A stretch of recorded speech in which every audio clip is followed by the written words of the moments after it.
ব্রাহ্মণবাড়িয়া গিয়েছেন আর ছানামুখীর স্বাদ নেননি, এমন উদাহরণ হয়তো খুব বেশি পাওয়া যাবে না। জিআই পণ্য হিসেবে স্বীকৃতি পাওয়া এই মিষ্টিটি ব্রাহ্মণবাড়িয়ার এক ঐতিহ্য, যা এখনও সমানভাবেই জনপ্রিয়। এই ছোটখাটো খুরমার মতো দেখতে ঘনক আকৃতির মিষ্টিটিতে রয়েছে আলতো চিনির আবরণ, আর ভেতরে পুরোটা জুড়ে ছানার পুর। ১৮০ বছরের ঐতিহ্য ধরে রেখে ব্রাহ্মণবাড়িয়ার নাম উজ্জ্বল করছে এই মিষ্টি। মহাদেব পাড়ে থেকে দুলাল চন্দ্র পাল। ছানামুখীর ইতিহাসের শুরুটা হয়েছিল মহাদেব পাড়ের হাত ধরে। ১৮০ বছর আগে শহরের মহাদেব পট্টিতে তার নামেই জায়গাটির এই নাম। তিনি প্রতিষ্ঠা করেন মহাদেব মিষ্টান্ন ভাণ্ডার। তিনি এই বিখ্যাত মিষ্টিটি সর্বপ্রথম তৈরি করেছিলেন। তার আদি নিবাস ছিল কাশীধামে। কাশী থেকে বড় ভাই দুর্গাপ্রসাদের সঙ্গে কলকাতায় গিয়েছিলেন মহাদেব।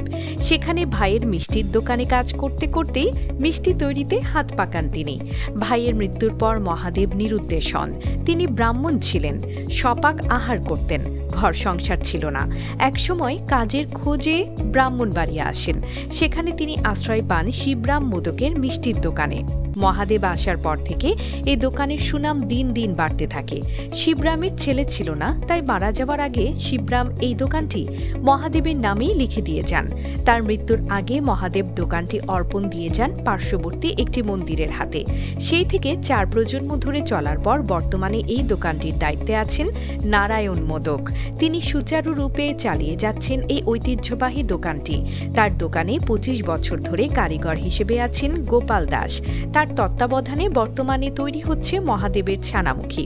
তবে বর্তমানে শহরের সবচেয়ে বেশি জনপ্রিয় আদর্শ মাতৃভাণ্ডারের ছানামুখী।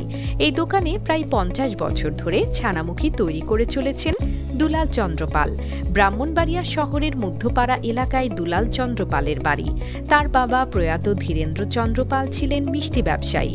শহরের ডাক্তার ফরিদুল হুদা সড়কে তার অংশীদারি মিষ্টির ব্যবসা ছিল। তাদের প্রতিষ্ঠানটির নাম তখন ছিল জলযোগ মিষ্টান্ন ভাণ্ডার।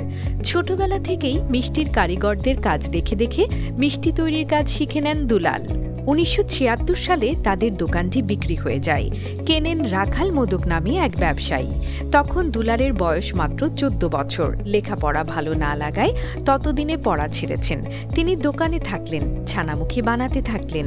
তার ছানামুখী ৮০-র দশকের পর থেকে বিখ্যাত হতে লাগলো। এখনও সেই দোকানেই আছেন। তার কাছে এখন পর্যন্ত শতাধিক কারিগর ছানামুখী তৈরির কাজ শিখেছেন। একসময়ে ৩২ টাকা কেজিতে বিক্রি হওয়া ছানামুখীর কেজি বর্তমানে ৭০০ টাকা। দাম বাড়লেও জনপ্রিয়তা একটুও কমেনি। শহরে আদর্শ মাতৃভাণ্ডার, মহাদেব মিষ্টান্ন ভাণ্ডারের পাশাপাশি ভোলাগিরি মিষ্টান্ন ভাণ্ডারের ছানামুখীরও বেশ খ্যাতি আছে।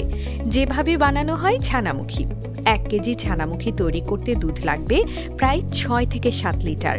প্রথমে গরুর দুধ জাল দিতে হবে। এরপর গরম দুধ ঠান্ডা করে ছানা করে নিতে হবে। ছানা আলাদা করতে টুকরিতে রাখতে হয়, এতে পানি ঝরে যায়। পরে পানি ঝরার জন্য ওই ছানা কাপড়ে বেঁধে ঝুলিয়ে রাখতে হবে। এভাবে ৩ থেকে ৪ ঘন্টা ঝুলিয়ে রাখলে ছানা শক্ত হয়। অনেক সময় রাত থেকে সকাল পর্যন্ত ঝুলিয়ে রাখা হয়, এতে ছানা বেশি শক্ত হয়। শক্ত ছানাকে চাকু দিয়ে ছোট ছোট টুকরো করে কাটতে হবে। এরপর চুলায় একটি কড়াই বসিয়ে তাতে পানি, চিনি ও সাদা এলাচ গোটা বা গুঁড়ো দিয়ে ফুটিয়ে শিরা তৈরি করতে হবে।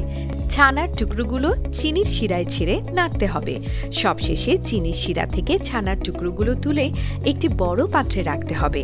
ওই পাত্র খোলা জায়গা বা পাখার নিচে রেখে শুকাতে হবে। এভাবে তৈরি হয় ছানামুখী।